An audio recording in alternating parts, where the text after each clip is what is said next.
Okay, November 20th.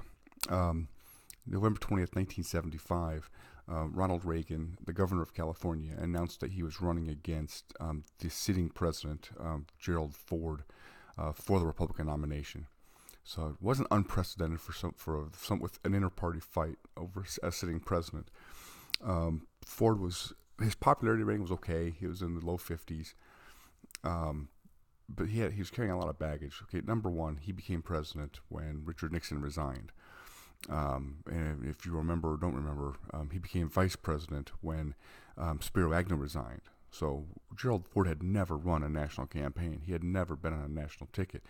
He was a congressman from a small district in Michigan that included the Grand Rapids area.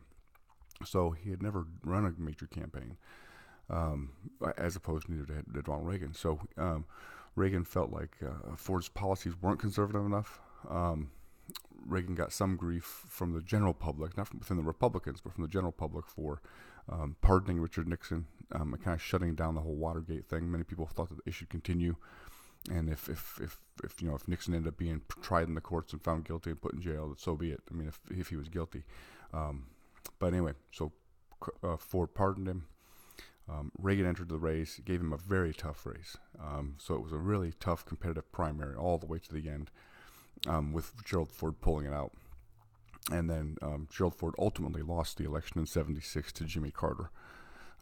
Ironically, Jimmy Carter in 1980 would face a Democratic primary challenge from Edward Kennedy, which was also a pretty competitive competition for the Democratic nomination in 1880. But so today in 1975, Governor Ronald Reagan announced he was going to run against the sitting president Gerald Ford. Gerald Ford eventually pulled it out. Reagan then ran again in 1980 and won. So that's what I have for you today. I will see you tomorrow.